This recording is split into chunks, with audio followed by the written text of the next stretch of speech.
Hey everybody, it's Mike with the 74 GMC Motorhome again. Hey, just kind of update you on what's been going on over the last couple of days. I went down quite the rabbit hole yesterday, and you can kind of see the result of that. The steering column's been removed, the dash has been removed.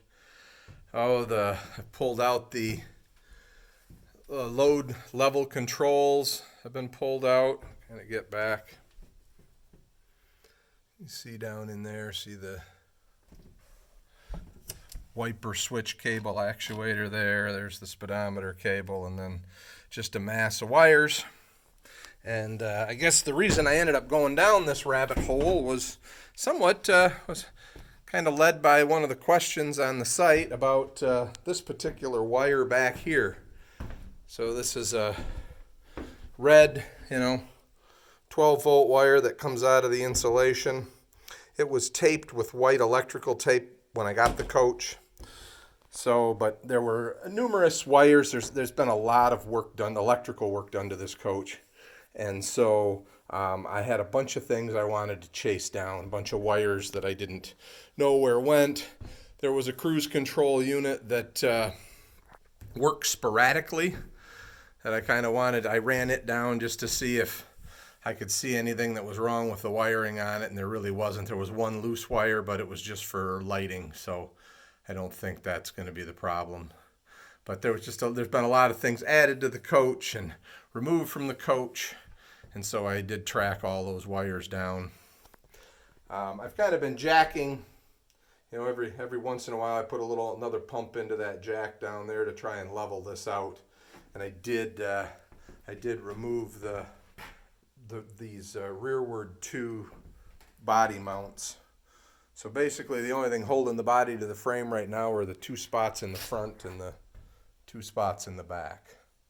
So just so you can see, there's the steering column. I had the air cleaner off because some wires that were running over onto the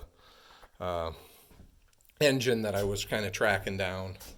And then there's the shroud that goes on the back of the instrument cluster. Kind of see that. I'll walk around to the front.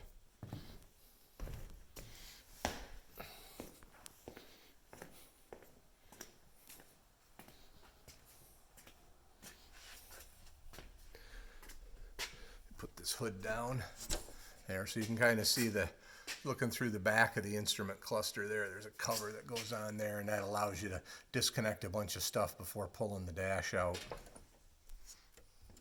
There was a miscellaneous bracket attached down there. I don't know what it was used for, but I just took it off. It wasn't being used. You can see there's the shift cable disconnected from the column.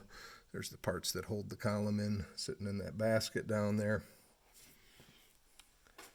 One of the other things I kind of looked at and checked out with a meter was this stuff. So basically there's a battery switch over here, and one wire comes from the battery. The other two wires go to either side of this solenoid here. So you can that's the battery boost solenoid, and then there's a wire from it this red wire goes all the way to the back to the house battery. So there's a button on the dash where if you were low on power, you could push that button and it would bring this battery in to the system. And I think the way it's set up, if I go to all, it would bring all of the batteries into the system. But you can see there's a battery, some sort of battery 1, battery 2, and load there. There's a lot of wires. This looks kind of ugly. I'm going to have to fix that. I just can't handle that melted looking corrosion. So we'll get that taken care of at some point here.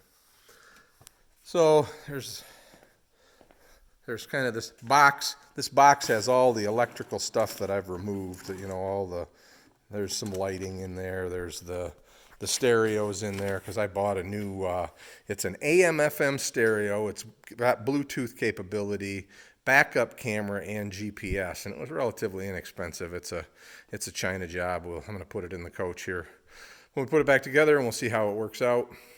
Oh, I did remove, those are the hoses that ran from the engine back to the water heater. And I'm not sure I'm going to use those, but they're going to be in the way of the brackets that I make to support the body. There's the cruise control unit. Oh yeah, there was a must have already been deployed at some point, fire extinguisher underneath the hood or in the engine compartment that I took out. I may find something to replace that with. There's that bracket that I took off. Just some other miscellaneous parts. I'll show you the main reason I had to pull the dash, or I didn't have to, but I wanted to, because the Prindle indicator was broken off, and it was just laying down in there. So you couldn't really see what gear you were in. You kind of had to feel it out. So I'll fix that. I'm not sure what I'm going to do. This is an aftermarket dash, a McNeil dash, I guess it's called. I'm not sure if that's the company that became Mac Dash or not, but I'd like to do something. I may make a new plate because the radio hole, that, or I'll just block it off with something for the time being. You know, maybe that'll be a project down the road. One of the things that I did want to show you is those bolts that held the body mounts on.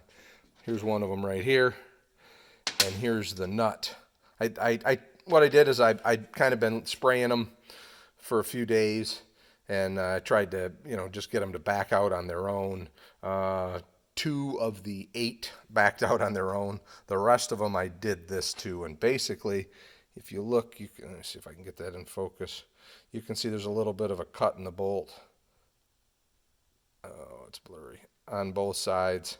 And then there's the nut that came off. And basically what I did is I have this, it's an air Dremel tool basically, but if you have an electric Dremel it would work just as well. I like this one because it's pretty small. So it's easy to wield in there, and then those are just Dremel cutoffs.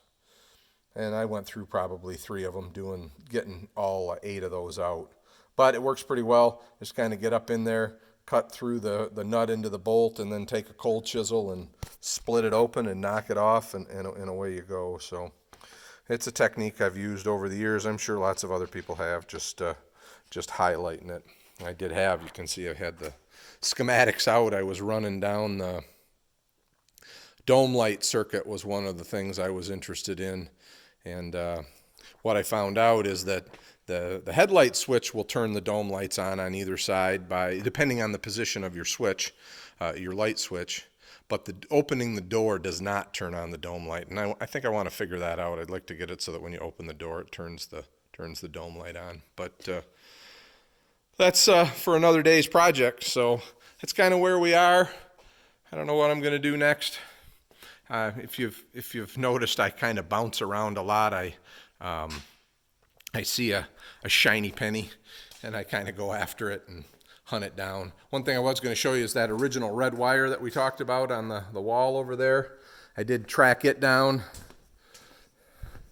and it's right here.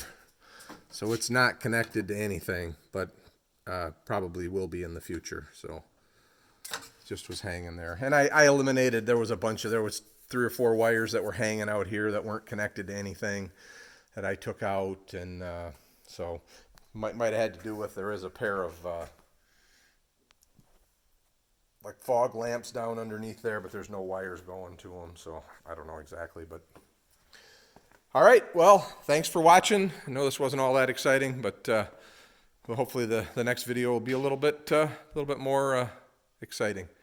Have a good day. Like and subscribe. Thanks. Bye.